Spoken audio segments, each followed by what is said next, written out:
남편을 떠나보낸 뒤 혼자 지낸 지 몇 해가 지났습니다. 처음엔 조용해서 좋았지만 세월이 길어지니까 문득문득 외로움이 밀려오더군요. 그러던 어느 날 아들 현수가 갑자기 전화를 했습니다. 엄마, 우리 집에서 같이 살아. 혼자 계시기 외롭잖아. 반가움이 먼저 올라왔지만 이유가 궁금했습니다. 갑자기 웬일이니? 지안이 학원 시간이 들쭉날쭉해서 집에 혼자 있는 때가 많아. 엄마가 같이 있어주면 좋지. 그래, 지안이는 내가 좋아하지. 현수가 잠깐 말을 고르고 덧붙였습니다. 엄마도 혼자 계시면 무료하시잖아. 마침 전세 계약도 끝나니까 정리하면 생활비도 아끼고 회사에서도 상사들이 가족 챙기는 거 좋아해. 그 말이 제 마음에 오래 남았습니다. 손자 돌봄과 제 건강, 생활비 사정, 그리고 현수의 회사 사정까지 겹쳐져서 거절할 이유가 없었습니다. 그렇게 저는 들어가기로 했고 곧바로 서연에게서 메시지가 왔습니다. 어머님, 방은 제가 정리해 둘게요. 조심히 오세요. 이사날 단지 정문을 지나 현관을 들어서는 순간 공기가 달랐습니다. 새집 특유의 향과 닦아놓은 바닥의 차가운 느낌이 한꺼번에 전해졌습니다. 엘리베이터 문이 열리고 집 앞에 서자 현수가 문을 열며 웃었습니다. 엄마, 짐 무거우면 내려놓고 들어와. 가벼워, 괜찮다. 거실로 들어서니 큰 창이 먼저 눈에 들어왔습니다. 바닥까지 내려오는 커튼이 막단 듯 매끈했고 햇빛이 충분한데도 창가 쪽이 이유 없이 조금 어둡게 보였습니다. 서연이 현관에서 슬리퍼를 내주며 말했습니다. 어머님 오셨어요. 방은 이쪽이에요. 작은 방엔 지안이 책과 장난감이 구역 나뉘듯 반듯하게 놓여 있었고 제 캐리어가 들어갈 자리가 모서리 쪽에 마련되어 있었습니다. 저는 캐리어를 벽에 붙이고 숨을 한 번 고른 뒤 고개를 끄덕였습니다. 수고했구나, 고맙다. 서연이 미소로 답하고 자리 한켠에 접이식 의자를 꺼내 놓았습니다. 말수는 많지 않았지만 손길이 정돈돼 있었습니다. 저녁은 간단히 시켜 먹자며 현수가 메뉴를 고르고 저는 테이블에 수저를 놓았습니다. 지안이가 뛰어와 제 허리를 꼭 안았습니다. 할머니 왔다. 응, 할머니 왔다. 식탁에 둘러앉자 현수가 제 손을 가볍게 잡았습니다. 엄마 같이 살면 우리도 든든하고 엄마도 덜 외롭지. 그래, 서로 도우면 좋지. 서연이 물컵을 돌리며 말을 보탰습니다. 어머님 적응하시다가 불편한 거 있으면 말씀해 주세요. 응, 고맙다. 식사는 길지 않았고 각자 한마디씩 건네는 정도로 조용했습니다. 새 자리에 앉아 있으니 내가 낯선 사람처럼 느껴질 때가 있습니다. 그럴수록 저는 말보다 손을 먼저 움직이는 편이 마음이 편했습니다. 식사가 끝나고 저는 테이블을 닫고 서연은 조용히 그릇을 들었습니다. 부딪히는 소리는 크지 않았고 집안 공기도 얇게 가라앉아 있었습니다. 정리까지 마치고 거실을 한 번 더 둘러보니 처음 들어섰을 때 느꼈던 그 느낌이 다시 왔습니다. 바깥은 환한데 창앞 바닥은 조금 어둡게 눌려 있고 커튼 주름이 한쪽으로만 살짝 기울어 있는 게 눈에 밟혔습니다. 취향이겠거니 하고 넘기면서도 제 눈은 그 자리에 오래 머물렀습니다. 이상하다는 말까지는 아니고 설명하기 어려운 작은 어긋남 정도로 마음에 남았습니다. 현수는 접이식 의자 등받이를 손으로 한번 눌러보고 서재로 들어갔습니다. 엄마, 좀만 일 보고 나올게. 그래, 다녀와.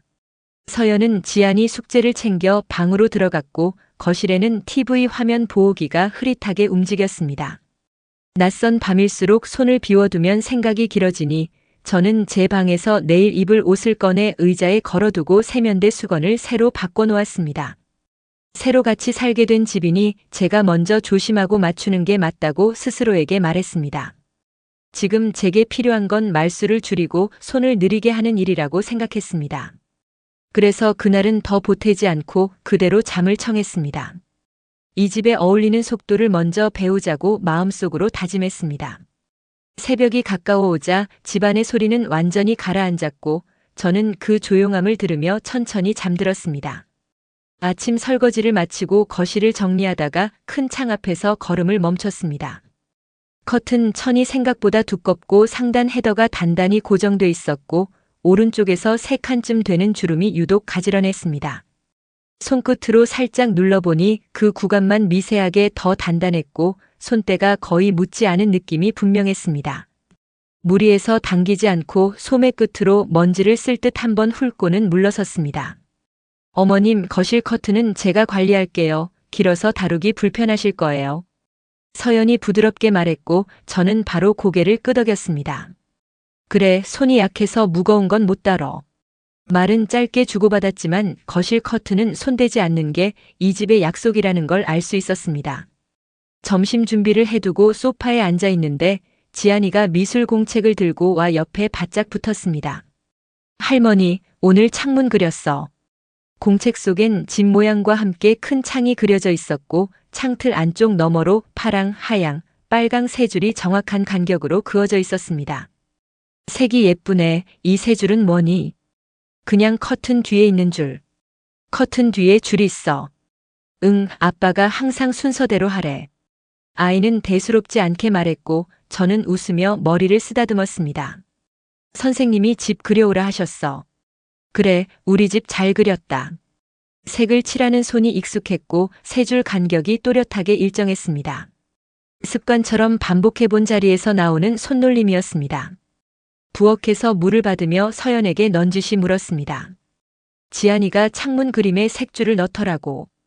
아, 요즘 패턴 그리는 걸 좋아해서요. 선 긋는 연습도 한다고 하더라고요. 그렇구나. 서연은 싱크대 수세미를 제자리에 반듯하게 놓고 말끝을 정리했습니다. 짧은 대화였지만 커튼과 창 주변은 자신이 관리하는 구역이라는 의미가 겹쳐 들렸습니다. 저는 굳이 더 묻지 않고 접시를 닦아 건조대에 올렸습니다. 오후에 해가 거실로 깊게 들어왔고 커튼 밑단 그림자가 바닥을 길게 스쳤습니다. 그림자 경계가 유난히 매끈했는데 오른쪽에서 색한 지점의 주름만 미세하게 더 짙게 눌린 모양이었습니다. 창틀 바깥 유리엔 손바닥 자국 하나 없이 깨끗했고 안쪽 레일은 천에 가려 보이지 않았습니다. 저는 창틀 상부 몰딩의 작은 스크래치와 전등 스위치 위치를 눈으로 한번 기억해두고 커튼에는 굳이 손을 대지 않았습니다. 지안이는 색연필을 정리하며 말했습니다. 할머니, 파랑 먼저 칠해야 예뻐. 그래, 순서가 있구나. 응. 아이는 공책을 덮고 방으로 들어갔고 저는 조용히 작은 수첩을 꺼냈습니다. 거실 커튼 상단 특정 주름 상태 비정상처럼 보임. 손자 그림 파악발 세 줄 반복. 서연의 커튼 접근 자제 요청. 기록은 기억을 덜어주는 일이라고 스스로에게 말했고 오늘 본 위치와 간격을 간단한 스케치로 덧붙였습니다. 사진을 찍을까 하다가 그건 이 집 첫 주의 예의가 아니라 여겼고 대신 내일 같은 시간의 빛과 그림자를 한 번 더 보자고 마음을 정리했습니다. 그날 오후는 더 보태지 않았고 커튼과 창, 그림의 세 줄을 머릿속에 같은 페이지로 묶어두었습니다. 그리고 손은 거실 테이블 먼지를 한 번 더 털고 마음은 다음 장을 넘기지 않은 채 그대로 덮어두었습니다. 저녁 공기가 내려앉으면 현수는 거의 말이 없이 신발만 벗고 서재로 들어갔습니다. 문이 닫히는 소리와 함께 낮게 흘러나오던 통화가 제 발자국 소리에 맞춰 뚝 끊기는 게 두어 번 겹치자 저는 복도를 지날 때 일부러 발소리를 조금 더 냈습니다. 엄마, 먼저 주무세요. 마무리하고 들어갈게요. 목소리는 공손했지만 끝이 얇게 닫혀 있었고 손은 이미 책상 위 다른 일로 바쁘다는 기색이 분명했습니다. 거실에 앉아있던 서연은 컵받침 각도를 맞추고 티슈 상자를 테이블 모서리에 딱 붙였습니다. 고개를 거의 들지 않아 눈이 마주칠 틈이 없었고 저는 말수를 줄여 동선을 좁혔습니다. 서연아, 냉장고에 김치 좀 옮겨 놓을까? 아, 그건 제가 할게요. 냉장고는 제가 정리하는 루틴이 있어서요. 그래, 내 방식대로 하자. 짧게 주고받고 저는 부엌으로 돌아와 싱크대 가장자리 물방울만 닦았습니다. 이 집에서 각자의 구역과 손의 길이가 어림짐작으로 정해져 있다는 걸 몸이 먼저 배웠습니다. 9시를 넘기면 서재문이 조용히 열렸다 닫히는 소리가 한 번, 10시 반쯤 또 한 번 났습니다. 그 사이 거실을 스치는 발소리가 가볍게 멈추곤 했고 주방 정수기에서 물 흐르는 소리가 짧게 이어졌다 그쳤습니다. 저는 TV를 켜지 않고 벽시계를 보며 숨을 고르고 귀를 조금 더 열었습니다. 오늘도 같은 순서인지 같은 시간대인지 제 마음속 종이에 점을 찍듯 확인만 했습니다. 설거지 마무리 즈음 서연이 고개를 들지 않은 채 말했습니다. 어머님, 거실은 제가 끝낼게요. 응, 방에 들어가 있을게. 문턱을 넘으며 뒤를 보니 테이블 가장자리가 반듯했고 리모컨은 수평으로 맞춰져 있었습니다. 이 집은 눈금으로 사는 사람처럼 보였고 저는 그 눈금에 발을 맞추기로 마음을 접었습니다. 다음 날 아침 현수가 구두를 신다 말고 서류 가방 지퍼를 급히 올리며 중얼거렸습니다. 이건 오늘 안에 넘겨야 돼. 저는 들은 척하지 않고 국을 덜어 밥 위에 얹었습니다. 조심히 다녀와라. 응, 다녀올게. 현관문 잠금 등이 짧게 깜빡였고 엘리베이터 도어 클로징 소리가 멀어졌습니다. 어떤 말은 붙잡으면 부러지고 어떤 말은 흘려보내면 모양이 드러난다는 걸 저는 여러 겪으며 배웠습니다. 그래서 그 한마디를 붙잡지 않고 부엌에 불만 껐습니다. 점심 무렵 지안이가 가방을 끌고 들어오며 제 손을 잡았습니다.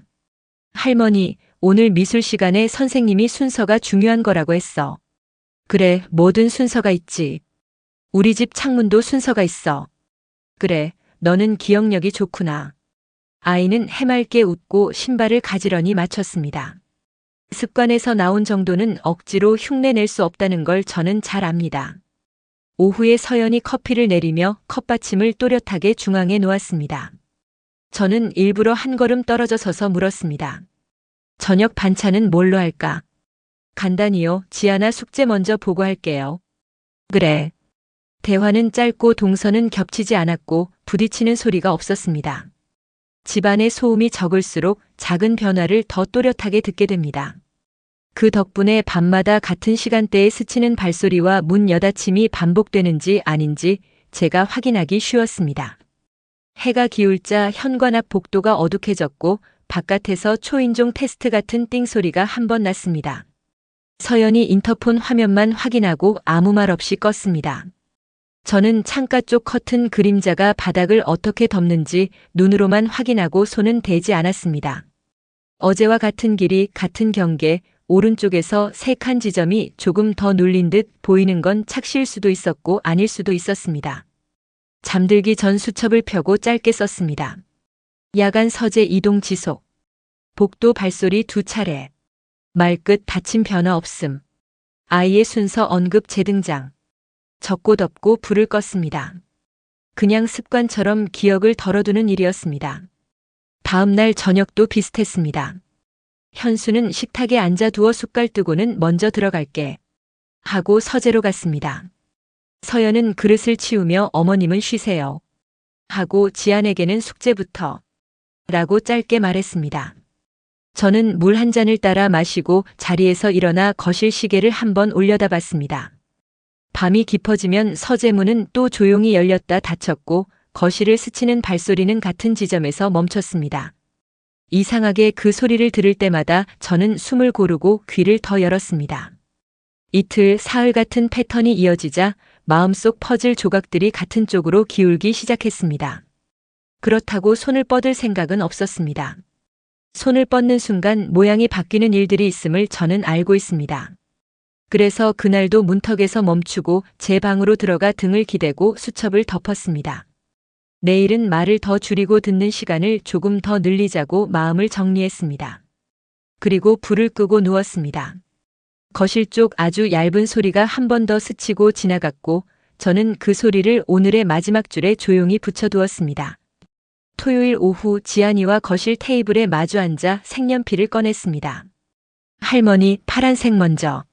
아이는 창틀을 길게 그리고 사각형 유리를 칸칸이 나눴습니다. 그 다음 손가락으로 공중에 작은 네모를 그리고 키패드 누르듯 톡톡톡 두드리는 흉내를 냈습니다. 지안아, 그건 뭐니? 아빠가 밤에 이렇게 하고 그 다음에 이렇게 해. 아이는 오른쪽에서 왼쪽으로 손가락을 2칸 미는 동작을 천천히 보여주고 마지막에는 오래 누르는 포즈로 멈췄습니다. 그렇구나, 재밌네.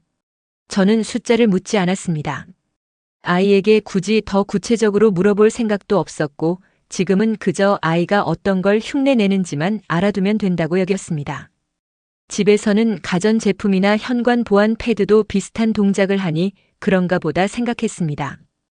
간식으로 자른 사과를 내자 아이는 색연필을 정리하며 창문 그림을 다시 가리켰습니다. 파랑이 먼저면 예뻐. 그래, 순서가 있는구나. 응. 손놀림이 익숙했고 세 줄 간격이 정확했습니다. 습관에서 나오는 균일함이라는 걸 저는 여러 번 봐 온 눈으로 알 수 있었습니다. 부엌에서 컵을 씻고 나오는데 서연이 그림을 힐끗 보더니 말했습니다. 지안이가 요즘 패턴 연습해요. 선 긋는 거 좋아해서요. 선이 곱고 예쁘네. 선생님이 간격 맞추는 연습하래요. 말은 짧았고 설명은 충분했습니다. 저는 더 묻지 않고 접시를 말리대에 올렸습니다. 해가 기울 무렵 현수가 들어왔고 식탁에 앉아 국을 2숟갈 뜨더니 바로 일어섰습니다. 현수야, 국이라도 좀 더 먹고 가라. 엄마, 이거 마감이라 금방 끝내고 먹을게. 서재 문이 닫히자마자 통화 연결음이 짧게 지나갔고 낮은 목소리가 이어졌습니다. 이번 분기 그 계정은 내일 오전 전에 클리어. 해외선 매입건 건너뛰지 말고. 숫자와 날짜가 섞인 말은 회사 일을 하는 사람이라면 흔히 하는 이야기처럼 들렸습니다. 건설사 일정이 분기와 정산표로 움직인다는 걸 저는 대충 알고 있었고 그래서 그 말만으로 다른 생각을 덧붙이지 않았습니다. 저는 거실 조명을 한 칸 낮추고 보리차를 훌훌 불어 마셨습니다. 지안이는 방에서 숙제를 하고 서연은 식탁 모서리를 닦았습니다.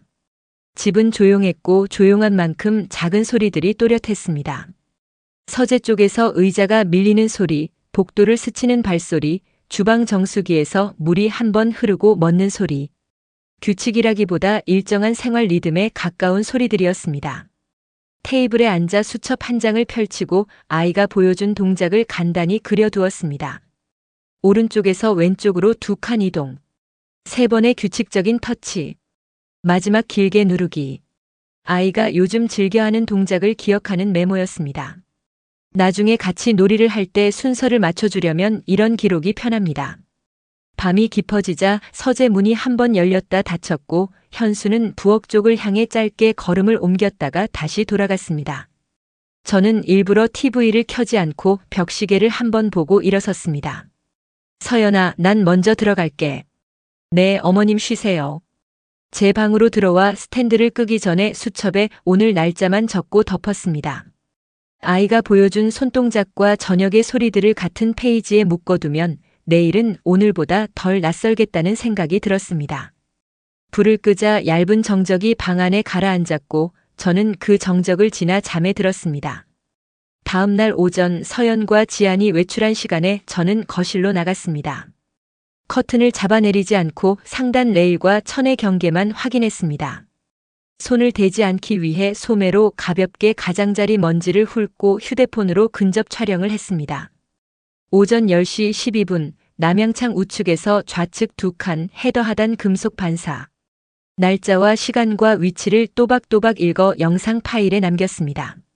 렌즈에 잡힌 반사 지점이 어제 아이가 보여준 손동작과 같은 칸수로 겹쳤고 저는 화면을 멈춰 확대해 저장했습니다. 실내에서 표시를 남기면 흔적이 될 수 있다는 말을 떠올리고 눈금 테이프는 쓰지 않았습니다. 대신 창틀 아래 몰딩의 스크래치와 벽지 무늬를 기준점으로 사마 같은 구도를 2-3장 더 찍었습니다. 손은 대지 않았고 빛과 고정된 흠집만 기록했습니다. 그때 서재 프린터 전원이 저절로 깨어나더니 출력 트레이로 종이가 한 장 밀려 나왔습니다. 저는 다가가지 않고 문턱에서 바라봤습니다. 낯선 영문 이름과 문구들, BIC, IBAN 같은 단어가 줄지어 있었습니다. 금액 칸엔 USD가 적혀 있었고 메모 칸엔 컨설팅 P라는 표현이 보였습니다. 저는 종이를 건드리지 않고 폰으로 트레이 위 원본을 근접 촬영했습니다. 파일명의 시간을 기록해 저장하고 바로 물러섰습니다. 점심 무렵 초인종이 울렸고 집배원이 등기를 내밀었습니다. 수신인은 현수였고 봉투 모서리에 환율 안내 문구와 영어 문장들이 인쇄돼 있었습니다. 현수가 사인을 하며 짧게 한숨을 쉬었습니다. 아, 또 왔네. 현수야, 무슨 서류니? 회사 계약 관련 우편이야. 현수는 봉투를 서재로 들고 갔고 문은 곧 닫혔습니다. 잠시 뒤 재활용함의 비닐 포장만 따로 버려졌고 속지나 안내문은 보이지 않았습니다. 오후에 청소기 헤드를 커튼 밑단 앞에서 들어올리자 현수가 다가와 손목을 살짝 잡았습니다. 엄마, 거긴 내가 할게. 왜 먼지 날릴까봐. 응, 레일 건드리면 기사 불러야 해서. 현수는 커튼 하단만 살짝 들어올려 밑단을 한번 훑고 상단으로 시선을 올린 뒤 손바닥으로 특정 지점을 눌러 주름을 정리했습니다. 그 위치가 오전 영상의 반사 지점과 거의 같았고 저는 벽시계를 보고 시간을 메모했습니다. 오후 3시 반 낯선 국제 특송 상자가 도착했습니다. 겉면에 외국계 로고가 있었고 수취인 칸의 영문 표기는 등기봉투의 표기와 다르게 적혀 있었습니다. 현수는 상자를 서재로 들고 들어갔고 잠시 뒤 테이프 자르는 소리와 함께 검포장만 재활용함에 정리됐습니다. 속 내용물은 보이지 않았습니다. 4시쯤 서연이 휴대폰이 울렸습니다. 네, 그 일정은 메일로 주세요. 서연이는 전화를 끊고 평소처럼 말했습니다. 어머님, 다음 주에 지안이 학원 시간이 바뀌어요.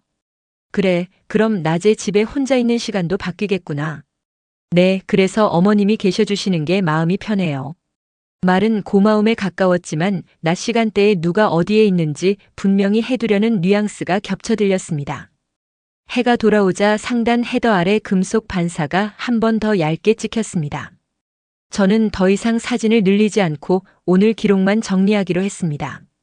부엌으로 돌아와 물을 한 컵 마시고 프린터 앞을 지나며 출력물이 아직 그대로 있는 걸 확인했습니다. 서류 제목과 항목 이름, 통화 단위가 제 눈에 다시 한번 또렷이 들어왔습니다. 회사 계약이라기보다는 개인 간 해외 송금에 가까운 양식처럼 보였습니다. 저는 종이를 건드리지 않고 거리를 뒀습니다. 저녁 때 서연이 냉장고 정리를 하며 말을 꺼냈습니다. 어머님, 다음 주에 지안이 학원 시간이 바뀌어요. 그래, 알겠다. 시간표가 확정되면 공유 드릴게요.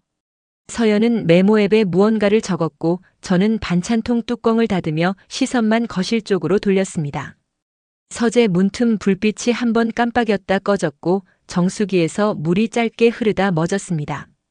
설거지를 마치고 수첩을 펼쳐 오늘을 정리했습니다. 헤더 금속 반사 지점 재확인. 오전 영상 기록. 프린터 트레이의 출력물 원본 촬영.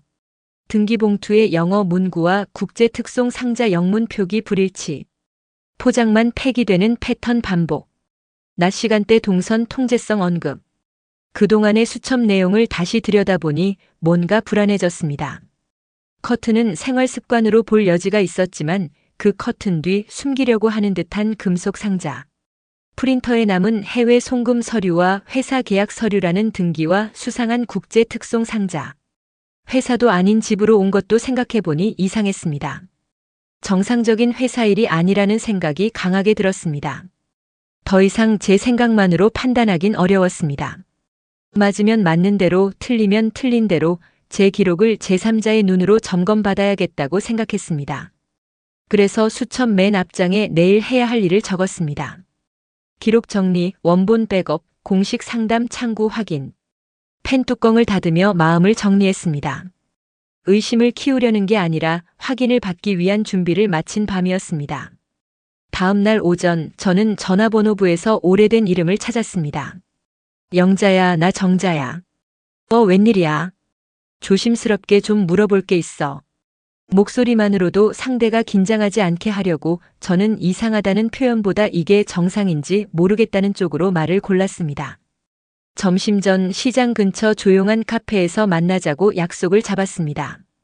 자리에 앉자 영자가 먼저 물었습니다. 정자야, 무슨 일인데 그래? 큰일은 아니고 내가 요즘 같이 지내는 집에서 조금 낯선 걸 봐서 그래. 영자의 남편도 제 앞에 앉았습니다. 영자의 남편은 경찰로 지내다가 지금은 은퇴했지만 눈빛은 여전히 일을 오래 보던 사람의 눈빛이었습니다. 차근차근 말씀해 보세요. 범죄 얘기를 하시려는 게 아니라 정상인지 아닌지 확인을 받고 싶으시다는 거죠. 네, 딱 그거예요. 제가 잘 몰라서요. 저는 휴대폰을 꺼내 사진과 영상을 순서대로 보여드렸습니다. 커튼 상단의 금속 반사 지점이 일정하게 보이는 영상. 아이 손동작과 겹치는 칸수 메모. 현관으로 들어온 등기봉투의 영어 문구. 그리고 프린터 트레이에 그대로 남아있던 리미턴스 애드바이스와 스위프트 MT103 표기. 이건 손대지 않으셨어요. 네, 찍기만 했어요. 은퇴한 수사관이 화면을 확대했다 줄였다 하며 말했습니다. MT103은 해외 송금 내역 송신 양식 이름이에요. 회사에서도 볼 수 있고 개인 간 거래에서도 볼 수 있어요. 그 자체로 이상하다고 단정할 수는 없어요. 그렇군요. 다만 생활 공간에서 반복적으로 해외 특송이 오고 포장만 사라지고 이름 표기가 일관되지 않거나 커튼이나 가구 특정 지점에 반복적 접근 흔적이 보이면 평소가 아닌 흐름은 맞습니다. 정상일 수도 있고 아닐 수도 있어요. 그래서 절차를 타는 게 좋습니다. 그는 말을 끊고 제 눈을 한번 봤습니다. 한 가지 더 묻겠습니다. 당장 안전 문제는 없나요? 폭력이나 협박 같은 그런 건 전혀 없어요. 조용해요. 그럼 더더욱 손대지 마시고 지금처럼 기록만 하세요. 사진 원본은 메타데이터가 보존돼야 하고 설명은 간단히. 추측은 넣지 마시고 언제 어디서 무엇을 봤다만 적으세요. 네. 영자가 거들었습니다. 정자야, 이런 건 마음이 먼저 앞서면 괜히 실수해. 그냥 확인만 받는 거야. 영자 남편이 명함 하나를 꺼내 뒤에 짧게 썼습니다. 현직 후배 번호예요. 정식 신고가 아니라 민원 상담 창구로 연결해 줄 거예요.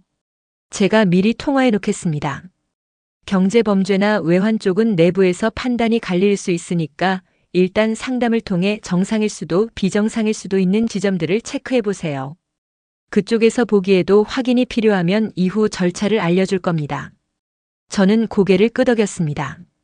제가 너무 크게 생각하는 건 아닌가 걱정이 됐어요. 크게 생각하실 필요도 없고 작게 덮으실 필요도 없습니다. 지금 정도 기록이면 확인받기에 충분해요. 대신 다시 한번 손대지 마세요.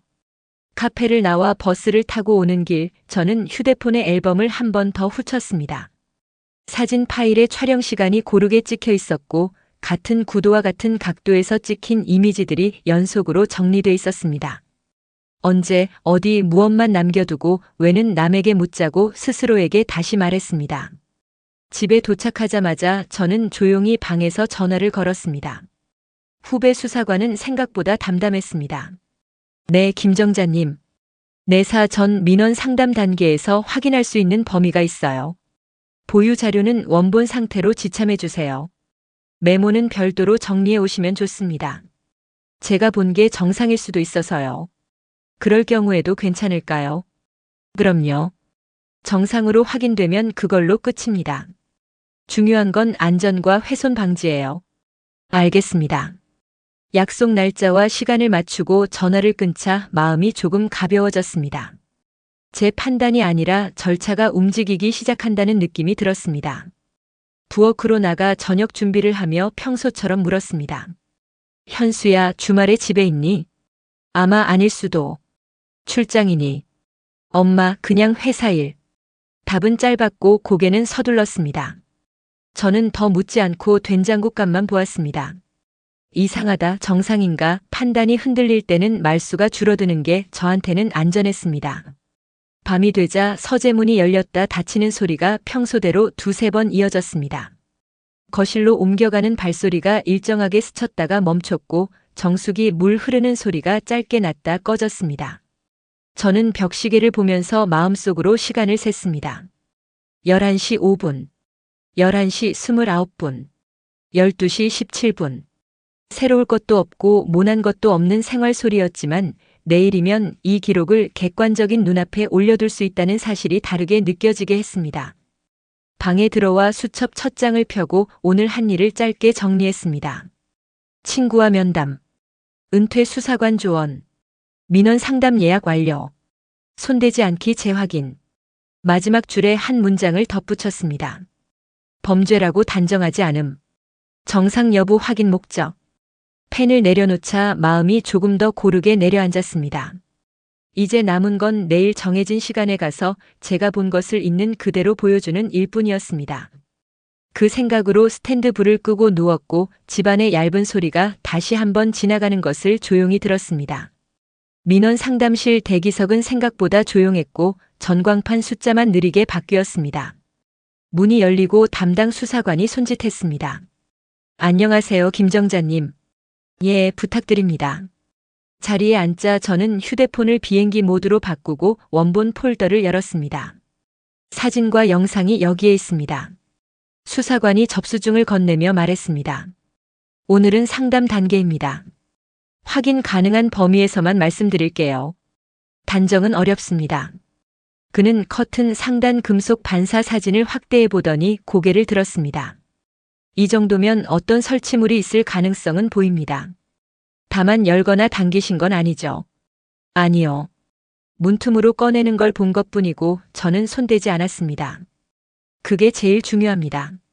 현재 단계에서 개봉하시거나 위치를 바꾸시면 저희가 확인할 수 있는 게 줄어듭니다. 프린터 트레이에 놓였던 종이 사진을 보여주자 그는 문구를 또박또박 읽었습니다. 리미턴스 애드바이스 스위프트 MT103 해외 송금에 쓰이는 서류일 때가 많습니다. 다만 회사 업무일 수도 있습니다. 여기서는 이상이라고 말하기 어렵고 확인 필요 정도로 정리하겠습니다. 제가 너무 민감하게 본 건 아닌가 싶어서요. 그럴 수 있습니다. 생활 속에 비슷한 장면이 섞여 있기도 하니까요. 대신 반복 여부, 시간대, 동선이 일정한지 같은 형태를 보겠습니다. 그는 제 수첩을 넘기며 말했습니다. 아이 얘기는 더 묻지 않으신 거죠? 네, 리듬만 적었습니다. 잘하셨어요. 아이에게는 추가 질문을 삼가주세요. 우연히 나온 말만 언제 어디서 들었는지만 적어두시면 됩니다. 저는 조심스럽게 물었습니다. 이게 정상일 수도 있는 거죠? 그럼요. 그래서 절차가 있는 겁니다. 저희는 회사 관련 자료와 외환 흐름 쪽을 별도로 확인해보고 필요하면 법원 심사를 준비합니다. 다만 이건 내부 검토가 먼저입니다. 결과가 나와야 다음을 말씀드릴 수 있어요. 제가 지금 할 수 있는 건 뭘까요? 두 가지만 기억하세요. 첫째, 손대지 않기. 둘째, 기록은 간단히. 언제, 어디서, 무엇을 봤다만 적어주세요. 만약 출국 일정 같은 걸 명확히 알게 되시면 그때 바로 알려주세요. 그마저도 불확실하면 불확실이라고만 말씀해 주셔도 됩니다. 그는 제 휴대폰 설정을 확인하며 덧붙였습니다. 촬영하실 땐 자동 보정, 라이브 포토 같은 기능은 꺼주세요. 원본성이 중요합니다. 그리고 오늘 받은 파일은 저희 쪽의 해시값과 함께 보존합니다. 상담 내용은 정상일 수 있음과 확인 필요 지점 있음으로 기록하겠습니다. 네, 알겠습니다. 마지막으로 그는 한 번 더 말끝을 낮췄습니다. 다시 강조하지만 지금 당장은 아무것도 확정된 게 없습니다. 불안하시겠지만 절차대로만 가보죠. 네.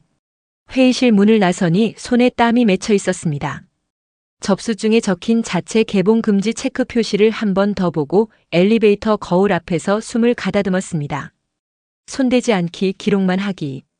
마음속으로 짧게 되뇌었습니다. 버스를 타고 돌아오는 길에 영자에게 전화를 걸었습니다. 결론은 아니고 확인해본대. 그래, 그게 제일이야. 정자야, 성급하게 생각하지 말고 그대로만 해. 응, 알겠어. 전화를 끊고 폰의 자동 보정 기능이 꺼져 있는지 다시 확인했습니다. 집에 들어오니 서연이 싱크대 앞에서 장갑을 끼고 있었습니다. 어머님, 저녁 준비 같이 하실래요? 그래, 내가 묻힐 것만 맡을게. 칼질 소리와 물 끓는 소리가 겹쳤습니다. 식탁에 앉자 서연이 조심스럽게 말을 붙였습니다. 어머님, 다음 주말에 지안이 야외 학습이 잡혔어요. 같이 가야 하니. 아마 현수가 데려다주고 저는 집안일 좀 정리하려고요. 그래, 일정 나오면 말해. 대화는 짧았고 저는 더 묻지 않았습니다. 확신이 없을 땐 말이 길어질수록 괜한 오해가 생긴다는 걸 알기 때문입니다.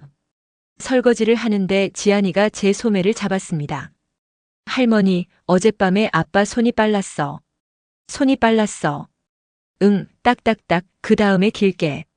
아이는 공중에 작은 네모를 그리고 같은 자리에서 3번 톡톡, 마지막에 꾹 눌러 멈췄습니다. 그래, 어제는 빨랐구나. 저는 숫자를 묻지 않고 싱크대 위 시계를 힐끔 보고 마음속으로 템포를 세웠습니다. 짧게 셋, 길게 하나. 수첩을 꺼내 20시 47분, 아이 리듬 언급이라고만 적었습니다. 밤이 깊어지자 서재문이 평소처럼 열렸다 닫히는 소리가 2번 이어졌고 거실을 스치는 발소리가 같은 자리에 멈췄습니다. 저는 그 소리를 들으며 오늘 받은 접수증을 서랍 맨 앞칸에 넣었습니다. 결론은 아니고 확인으로 가는 길. 저는 왜 대신 언제 어디 무엇을 한 줄씩 더 적었습니다. 스탠드 불을 끄기 전 수첩 끝에 짧게 덧붙였습니다. 정상일 수 있음. 절차 대기. 그렇게 정리하고 눕자 집안의 얇은 소리가 다시 한번 지나갔고 저는 그 소리를 오늘의 마지막 점으로 조용히 찍어두었습니다. 이틀쯤 지나 수사관에게서 전화가 왔습니다. 회사 쪽 내부 자료에서 외환 거래 의심 내역이 일부 포착되었습니다. 영장 일정은 최대한 당기겠습니다. 대상자 주말 출국 동향은요. 정확한 일정은 모르지만 집에서 여행 가방이 나왔습니다. 알겠습니다. 출국 금지 요청 병행하겠습니다. 문서 준비되는 대로 연락드리죠. 통화를 끊고 저는 벽시계를 한번 보고 수첩에 짧게 적었습니다. 10시 12분 의심 내역 일부 포착, 영장 가속, 출금 금지 요청 예정. 점심 무렵 현수가 현관에서 바퀴 굴러가는 소리를 내며 검은 하드 캐리어를 끌고 들어왔습니다. 엄마, 주말에 지방 내려갈 수도 있어. 그래, 안전 운전해라. 아직 미정이야, 스케줄 보고. 말끝이 가볍게 미끄러졌고 눈은 바로 서재문으로 향했습니다. 캐리어는 거실 한쪽에 잠시 세워졌고 현수는 지퍼를 반쯤만 열었다 다시 닫았습니다. 저는 더 묻지 않고 도마 위 팔을 다졌습니다. 저녁 전에 쓰레기를 버리러 나갔다가 돌아오니 캐리어가 베란다 앞쪽으로 옮겨져 있었습니다. 지퍼 손잡이가 바닥 쪽으로 돌려져 있었고 네임태그는 뒤집혀 글씨가 보이지 않았습니다. 서연이 빨래를 개며 말했습니다. 어머님, 지안이 내일 준비물 좀 챙겨야 해서요. 그래, 알았다. 말은 준비물이었지만 거실의 중심은 캐리어가 차지하고 있었습니다. 저녁 준비를 마치고 상을 펴는데 현수가 휴대폰을 보며 말했습니다. 엄마, 주말 일정 확정되면 말할게. 그래, 알았다. 서연이 이어서 말했습니다. 어머님, 주말에 집에 친구가 올 수도 있어서 거실 좀 비워놓고 싶어요. 그래, 내가 방에 있지. 친구라는 말은 이름도 시간도 없었고 저는 굳이 더 묻지 않았습니다. 설거지를 마칠 즈음 휴대폰이 짧게 울렸습니다. 오후 심사. 상황 따라 집행 오늘 또는 내일. 문자를 읽고 지운 뒤 저는 물을 끓여 보리차를 식혀 병에 담았습니다. 손이 바쁘면 마음이 가라앉는 걸 저는 압니다. 병 라벨에 오늘 날짜를 적고 냉장고 문을 닫았습니다. 현수는 서재에 오래 머물렀고 부엌 정수기에서 물 흐르는 소리가 2번 짧게 났다 멎었습니다. 거실 한쪽 캐리어는 자리만 바뀌었을 뿐 열리진 않았고 손잡이에 달린 고무 스트랩이 각을 유지한 채 움직이지 않았습니다. 지안이는 졸음을 참다 제 무릎에 머리를 기대고 속삭였습니다. 할머니, 주말에 나 나가. 어디 가는데? 아빠가 데려다 준다 했어. 그래, 잘 다녀와. 저는 더 묻지 않았고 아이의 이마를 한번 쓸어내렸습니다. 밤 10시 반 저는 창가로 가서 커튼 하단 그림자가 바닥에서 어디까지 닿는지 다시 눈으로만 확인했습니다. 어제와 같은 길이, 같은 경계, 같은 주름의 방향이었습니다. 그 지점에서만 주름이 단단하고 바람이 부를 때도 흔들림의 축이 거기서 멈췄습니다. 습관으로 설명 가능한 것과 기록으로 확인 가능한 것을 나눠보자고 마음을 정리했습니다. 잠시 후 수사관에게 짧은 문장을 보냈습니다. 집 내부 이동 변화 없음, 여행 가방 등장, 일정 미정. 답장은 간단했습니다. 확인했습니다. 심사 후 연락. 문자창을 닫고 저는 배터리를 충전해 두고 비행기 모드 촬영 단축 아이콘 위치를 다시 확인했습니다. 필요할 때 실수하지 않으려면 손이 알아야 합니다. 자정 무렵 바람이 더 세졌고 창문 틈새에서 얇은 소리가 길게 났습니다. 커튼은 여전히 같은 선에서 멈췄고 거실 시계 초침은 규칙적으로 움직였습니다. 저는 수첩 마지막 줄에 짧게 적었습니다. 오늘 결론 없음, 기록 유지, 내일 연락 대기. 불을 끄고 누워 눈을 감았고 캐리어 바퀴가 바닥을 스치는 낮은 소리를 한 번 더 떠올렸다가 지웠습니다. 제 기록을 신뢰하기로 한밤이었고 내일을 기다리기로 한밤이었습니다. 다음 날 오후 3시를 조금 넘긴 시간 초인종이 짧게 울렸습니다. 현관문을 열자 수사관 2명과 포렌식 요원이 서 있었고 맨 앞 수사관이 플라스틱 커버에 든 영장을 펼쳐 보였습니다. 서울지방법원 영장입니다. 대상 주소지 거실, 서재, 부속 공간 수색 및 압수수색 집행 허가 대상입니다. 현수는 서류를 훑어보며 말했다는 듯 중얼거렸습니다. 오해예요. 수사관은 담담히 답했습니다. 진술 거부권 보장됩니다. 수색에는 협조해 주십시오. 요원 1명이 신발 커버와 장갑을 착용했고 다른 1명은 바닥에 번호 표식과 스케일 자를 놓으며 촬영 각도를 잡았습니다. 주거자 동석 하에 진행합니다. 사진과 영상은 연속 촬영합니다. 절차가 하나씩 소리로 확인됐고 공기가 그 절차의 속도로 정리됐습니다. 거실 창으로 간 수사관이 제가 제공한 사진과 기준점을 먼저 확인했습니다. 레일 우측에서 좌측 2칸 헤더 하단 반사 지점 일치. 그는 장갑을 낀 채 커튼을 내리지 않고 레일 안쪽으로 손을 넣어 천천히 옆으로 밀었습니다. 아주 작은 클릭음이 났고 커튼 헤더 뒤에서 얇은 금속 상자가 모습을 드러냈습니다. 상자의 측면엔 미세한 홈이 있었고 천과 레일 사이에 맞춤형으로 끼워져 있었습니다. 포렌식 요원이 현장 사진을 여러 각도로 촬영했고 스케일 자를 대고 외곽 치수를 적었습니다. 상자 외관을 지문 분말로 훑은 뒤 테두리를 테이프로 봉한 후 봉인 스티커에 날짜와 시간을 적고 봉인 백에 넣었습니다. 현장 개봉은 하지 않습니다. 봉인 상태로 반입 후 개봉합니다. 수사관은 그 다음 서재로 향했습니다. 책상 위 전원 표시 등 서랍 손잡이 방향, 문서 트레이 위치가 연속 촬영으로 기록됐고 서랍과 정리함은 하나씩 열고 닫으며 확인됐습니다. 메모지 묶음 사이에서 색상 약호가 적힌 작은 종이가 나왔습니다. 알파벳 B, W, R 아래에 흐릿한 숫자 307이 적혀 있었습니다. 수사관이 낮게 말했습니다. 색상과 숫자 매핑 메모일 가능성 큽니다. 별건일 수도 있으니 일단 분리 보관. 포렌식 요원이 증거 표식 번호를 붙이고 비접촉 촬영 후 소봉투에 넣어 봉인했습니다. 책상 아래 정리함 뒤쪽에서 소형 금고가 확인되었고 전문 개방 요원 호출이 이루어졌습니다. 소형 금고 확인 개방 요원 요청. 현수는 표정이 굳어 말을 줄였고 서연은 소파 끝에 앉아 손을 모으며 바닥만 보았습니다. 저는 싱크대 앞에서 물을 한 컵 마셨습니다. 한 모금이 참 길었습니다. 전문 요원이 도착해 신분증을 제시하고 절차를 짧게 설명했습니다. 영장 범위 안에서 정당한 개방 절차를 진행합니다. 물리적 개방 시 훼손 최소화 방법을 사용하고 과정은 전부 촬영됩니다. 금고 상단과 경첩 부분에 작은 장비가 걸렸고 딸깍하는 소리와 함께 문이 앞쪽으로 천천히 열렸습니다. 내부에는 고무줄로 묶인 현금 다발, 예금주 이름이 서로 다른 통장 묶음, 페이퍼 컴퍼니, 설립 서류로 보이는 파일, 해외 송금 장부와 전자지갑 접근 키 정보가 라벨로 구분되어 있었습니다. 포렌식 요원이 목록을 작성하며 항목마다 번호를 붙였습니다. 현금 다발 1번 묶음, 5 묶음, 액면 확인 후 카운팅은 사무실에서 진행. 차명 통장 추정 묶음, 통장 번호와 실명 불일치 여부 별도 확인. 페이퍼 컴퍼니 서류, 법인명 영문, 설립지 해외, 공증 서명 유무 확인.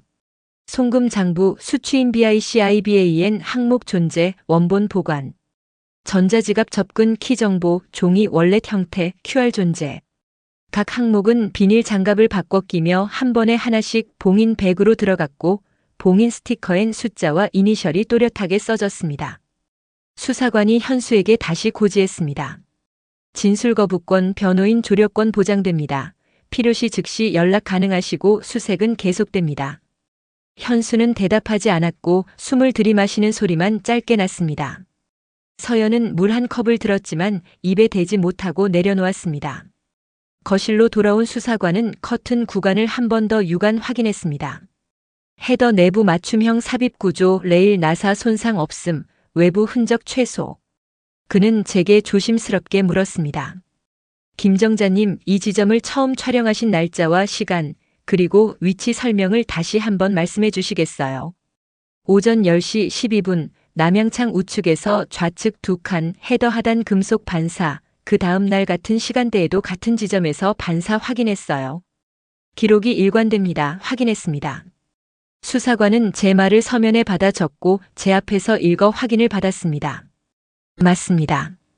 현장 통제선 테이프가 거실과 서재 문턱에 임시로 붙었고 포렌식 요원이 마지막으로 바닥과 손잡이, 스위치 주변을 지문 분말로 가볍게 훑었습니다. 채취물 없음 또는 미량, 실험실 확인. 촬영은 처음과 같은 구도로 마무리 컷을 남겼습니다. 원위치 복귀 범위, 커튼은 현재 상태 그대로 봉합. 커튼 상단엔 봉인 해제 금지 스티커가 작은 각도로 붙었고 레일 끝부분에 봉인 번호가 적혔습니다. 수사관이 압수 목록 사본을 테이블에 올려두었습니다. 압수 목록입니다. 항목 시간 봉인 번호가 적혀 있습니다. 사본은 소지하시고 추후 열람 신청하실 수 있습니다. 그는 마지막으로 짧게 안내했습니다. 오늘은 여기까지입니다. 추가로 확인할 사항이 생기면 연락드리겠습니다. 현수는 말이 없었고 서연은 고개만 아주 작게 끄덕였습니다. 저는 압수 목록 상단에 적힌 날짜와 시간을 눈으로 한 번 더 확인했습니다. 문장들이 줄을 맞춰 서 있었고 그 줄마다 이 집에 지난 며칠이 붙어 있는 것처럼 보였습니다. 창밖은 서서히 어두워졌고 집안의 소리는 절차가 멈추자 함께 잦아들었습니다. 문이 닫히고 발소리가 복도를 벗어나자 거실에 작은 정적이 남았습니다. 모든 것이 예정된 것처럼 느껴졌지만 누구에게도 예정된 하루는 아니었습니다. 저는 싱크대 앞에 다시 서서 물을 한 모금 더 마셨습니다. 그 한 모금이 이번엔 조금 덜 길었습니다. 같은 시각 회사 사무실과 현수의 차량에서도 영장 집행이 진행 중이었습니다. 거실에 놓인 무전기가 짧게 울렸습니다. 사무실 PC 내부에서 프로젝트 정산표 원본과 수정본 차이 확인. 차량 트렁크에서 여권 케이스 추가 확보. 현장 수사관이 메모를 받아 적고 현수를 향해 다시 고지했습니다. 현재 혐의 관련 증거가 다수 확보되고 있습니다. 현행범 체포 요건이 충족됩니다. 현수의 어깨가 아주 조금 내려앉는 게 보였고 숨이 짧게 흔들렸습니다. 엄마. 그 한마디에 여러 의미가 들어 있었습니다. 제가 뭐라고 말해야 하는지 그 순간에는 알 수 없었습니다. 저는 고개만 천천히 숙였습니다. 현수야. 수사관이 절차를 또렷하게 이어갔습니다. 현재 귀하는 특정 경제범죄 가중처벌 등에 관한 법률 위반 등 혐의로 체포됩니다. 진술 거부권과 변호인 조력을 받을 권리가 보장됩니다. 지금 하시는 말씀은 증거로 사용될 수 있습니다. 수갑은 소리가 나지 않게 천으로 감싼 뒤 채워졌고 손목 사이 간격이 안전 범위로 맞춰졌습니다. 수사관이 물었습니다. 휴대전화는 압수 목록에 편철합니다. 변호인 연락은 지구대 경유 또는 조사실 도착 후 가능하십니다. 이해하셨습니까? 현수가 짧게 고개를 끄덕였습니다. 네. 그 사이 복도 끝에서 방문이 살짝 열렸습니다. 지안이가 문틈으로 고개를 내밀고 제 눈을 찾았습니다. 할머니. 괜찮아. 저는 아이에게 손짓을 하고 조용히 걸어가 손을 잡았습니다. 지안아, 지금은 어른들이 중요한 이야기를 하는 중이야. 아빠 나쁜 사람이야? 사람이 실수할 때가 있어. 그 실수를 고치는 것도 어른의 일이야. 아이의 어깨를 감싸며 제 방으로 데려가 문을 닫고 작은 스탠드만 켰습니다. 지안이는 제 무릎에 앉아 발끝을 가만히 오므렸고 저는 등줄기를 천천히 쓸어주었습니다. 밖에서 들리는 소리가 낮아질 때까지 우리는 말없이 숨을 고르기만 했습니다. 거실에서는 체포 절차가 이어지고 있었습니다. 수사관이 보호장구를 확인했고 신발끈을 단단히 묶어주었습니다. 이동합니다. 현수가 현관을 나서기 직전 고개를 돌렸습니다.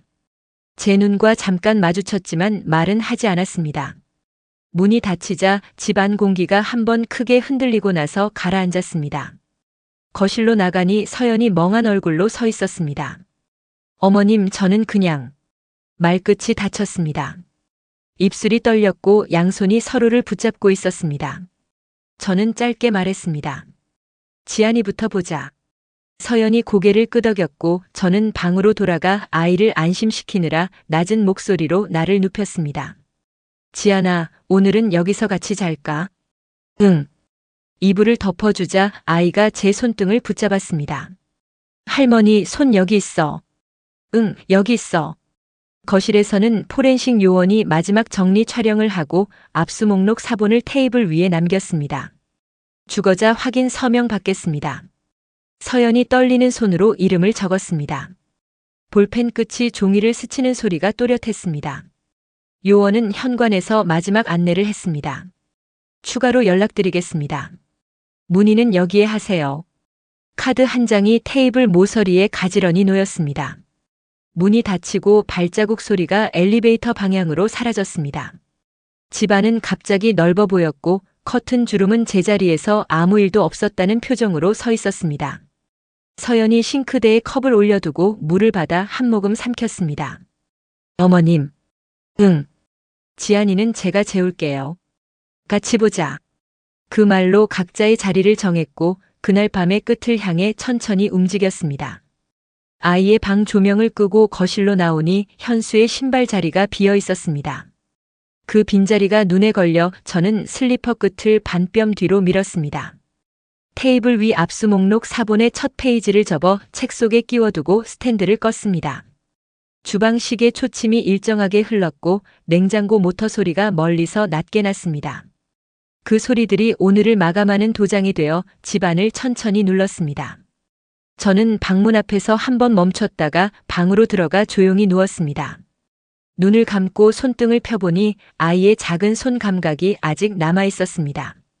그 감각을 놓치지 않으려고 저는 숨을 길게 들이쉬고 내쉬었습니다. 그렇게 그날 밤을 마무리했습니다. 며칠 뒤 오전 수사관에게서 전화가 왔습니다. 상자 내부에서 위조 여권 다발과 외환 거래 내역, 금고에서 차명 계좌 내역과 페이퍼 컴퍼니 자료가 나왔습니다. 회사 내부 고발 자료와 교차해보니 횡령과 외환거래법 위반 혐의가 명확합니다. 저는 예. 하고 짧게 답했습니다. 추가 소환과 구속영장 심사 일정이 곧 통지될 겁니다. 가정 돌봄은 지자체 연계 지원도 안내해 드릴 수 있어요. 고맙습니다. 전화를 끊고 한참 서 있었고 싱크대에 올려둔 컵의 물이 금방 식었습니다. 그날 오후 뉴스에 회사 이름이 오르내렸습니다. 엘리베이터 앞에서 이웃과 마주쳤지만 서로 인사를 짧게 했습니다. 묻지 않았지만 눈빛으로 물었습니다. 그럴 때마다 저는 창문만 아주 조금 열어 바람을 들였습니다. 그게 제 마음의 방범창이었습니다. 저녁 무렵 서연이 퇴근하자마자 가방을 내려놓고 제 앞에 섰습니다. 어머님, 제가 눈치챘어야 했어요. 사람은 보고 싶은 것만 볼 때가 있어. 카드값이 늘어도 집에 택배가 많아도 바쁘면 그럴 수 있다고 스스로 합리화했어요. 그럴 수 있어. 지안이는. 내가 같이 볼게. 서연은 고개를 깊게 숙였고 식탁 위 물잔이 미세하게 흔들리다가 멈췄습니다. 그저 옆에 앉아 국을 한 숟갈 떠서 밀어주었더니 억지로라도 삼켰습니다. 밤이 되자 지안이가 제 방으로 와서 묻습니다. 할머니, 우리 이사가? 응. 어디로? 햇빛 잘 드는 데로. 우리 장난감 다 가져가. 가볍게 가져가자. 필요한 것만. 아이는 고개를 끄덕였고 제 손등을 꼭 잡았습니다. 다음 날 아침 저는 작은 가방에 서류를 챙겨 동네 부동산 3군데를 돌았습니다. 첫 번째 집은 골목 끝 모퉁이라 햇빛이 오후 늦게야 들어온다고 했고 창문을 열자 주차장에 매캐한 냄새가 따라 들어왔습니다. 두 번째 집은 방은 넓었지만 북향이었고 거실 벽지 아래쪽이 습기로 살짝 울어 있었습니다. 세 번째 집은 오래된 연립의 3층 끝집이었습니다.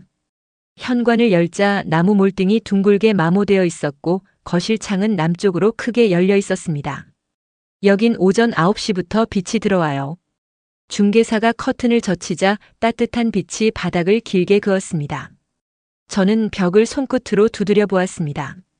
얇은 소리가 아니라 단단한 소리가 돌아왔고 수도꼭지를 틀자 물줄기가 일정하게 뻗었습니다. 변기 물을 내려보니 배수 소리가 한 번에 빠졌고 방문을 열고 닫아도 삐걱거리는 소리가 없었습니다. 층간소음은 어떤가요? 위층이 비어있고 아래층은 맞벌이 부부라 저녁엔 조용해요. 베란다에 나가보니 맞은편 건물과 사이가 적당히 떨어져 있었고 라면 냄새 같은 생활 냄새가 천천히 흘렀습니다. 저는 마음속으로 소리가 정직하다고 적었습니다. 보증금은 제 통장에 남겨둔 돈과 그동안 모아둔 적금을 깨면 맞출 수 있는 수준이었습니다. 계약은 언제 가능해요? 오늘도 됩니다.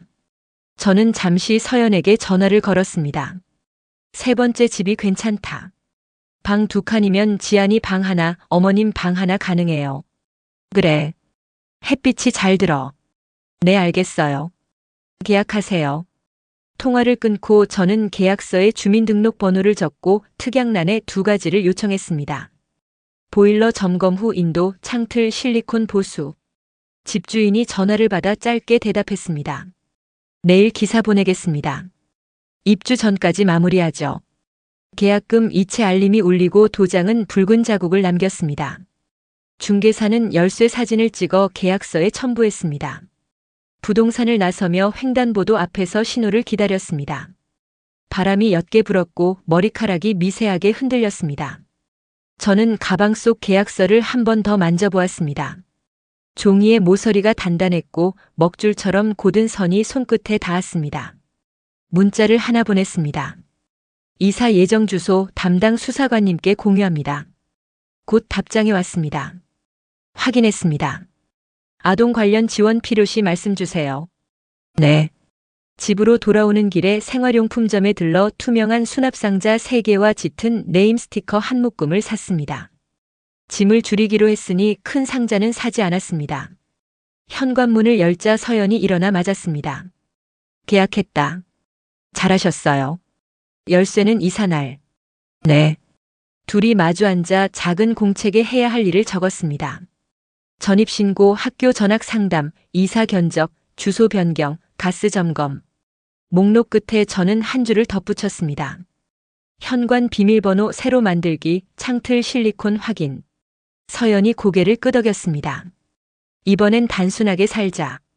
네, 그래요. 저녁에 지안이가 돌아와 제 무릎에 앉았습니다. 할머니, 새 집은 멀어? 버스로 5정거장. 친구랑 멀어지나? 새 친구도 생겨. 그럼 내 로봇도 같이 가. 필요한 만큼만. 아이는 한참 생각하더니 작은 로봇 2개를 골라 책상 위에 따로 올려두었습니다. 밤이 깊자 휴대폰 알림이 한 번 울렸습니다. 뉴스 속보는 더 이상 새롭지 않았고 화면을 끄자 방 안이 고요해졌습니다. 저는 가만히 창문을 조금 열었습니다. 바람이 얇게 들어왔고 커튼이 아주 가볍게 흔들렸습니다. 제 스스로에게 말하듯 낮게 중얼거렸습니다. 이제 우리한테 필요한 건 숨길 곳이 아니라 비출 곳이라고요. 그 한마디를 다 쓰지 않고 마음속에 접어넣었습니다. 내일은 상자를 접고 모서리에 라벨을 붙이고 햇빛이 드는 시간을 새 집에서 확인할 생각이었습니다. 그 생각으로 불을 끄고 누웠고 창틀 어딘가에서 바람이 한 번 스치고 지나갔습니다. 그 소리가 낯설지 않게 느껴졌습니다. 이사는 오래 걸리지 않았습니다. 압수수색 뒤로 비워진 집에서 챙길 건 몇 상자뿐이었고 서연과 지안, 그리고 제가 함께 나왔습니다. 방 2칸짜리 집은 오래된 몰딩과 작은 흠집이 있었지만 그 흠집이 저는 좋았습니다. 하자가 아니라 기억처럼 보였기 때문입니다. 첫날 아침 지안이가 커튼을 활짝 열었습니다. 할머니, 여기 커튼 뒤에는 아무것도 없어. 그래야 집이지. 서연이 옆에서 작게 웃었습니다. 이 말이 이렇게 안심이 될 줄 몰랐어. 짐 정리는 단순하게 끝냈습니다. 큰 장롱 대신 수납상자 몇 개, 식탁 대신 접이식 테이블 하나, 방마다 조명과 커튼만 새로 달았습니다. 저는 시장 좌판을 다시 얻어 반찬을 팔기 시작했고 서연은 퇴근 시간을 조정해 저녁에 지안 숙제를 같이 봐줬습니다. 저녁에는 된장국을 끓였고 식탁에서 서로의 하루를 짧고 명확하게 말했습니다. 소리는 조용했지만 말은 길었습니다. 며칠 뒤 법원에서 첫 문자 통지가 왔습니다. 재판 일정과 사건 번호, 접견 제한 안내가 적혀 있었습니다. 저는 수첩에 날짜를 적고 숨을 깊게 들이마셨다가 천천히 내쉬었습니다. 그날 밤 서연이 말했습니다. 어머님, 재판은 제가 가도 돼요. 같이 가자. 돌아와서는 지안이랑 밥부터 먹고. 응. 구속영장 심사 결과가 통지됐고 현수는 구속 상태로 재판을 받게 됐습니다. 회사 내부 고발 자료와 우리 집에서 나온 증거물, 차량과 사무실에서 확보한 서류들이 맞물렸다는 설명이 뒤따랐습니다. 언론에 회사 이름이 오르내렸고 이웃들은 묻지 않았지만 눈빛으로 묻는 날이 이어졌습니다. 그럴 때마다 저는 문을 열지 않고 창문을 조금 열었습니다. 그게 제 마음의 방범창이었습니다. 2달 남짓 공판 기일에 맞춰 법원에 다녀오는 일이 생활의 일부가 됐습니다. 증거 목록과 변론 요지를 듣고 나오면 셋이서 분식집에 들러 따뜻한 국물을 나눴습니다.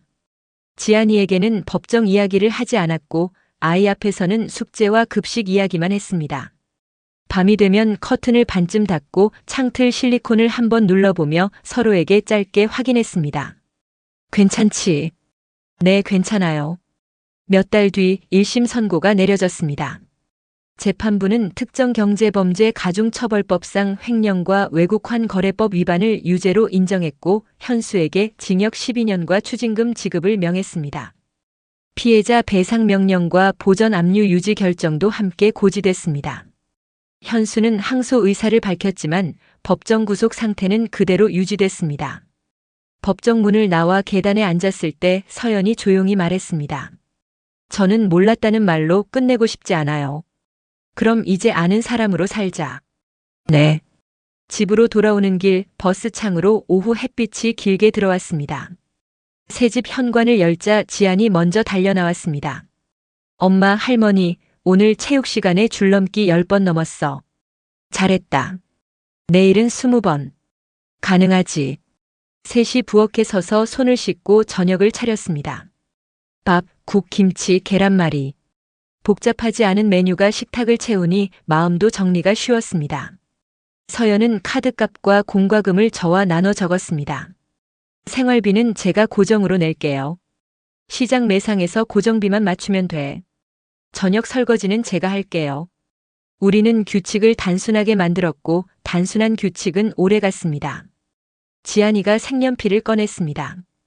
파랑과 하양과 빨강 대신 노란 햇빛이 커다란 사각형을 가득 채웠고 한쪽 구석에 할머니와 엄마와 아이가 나란히 앉아 있었습니다.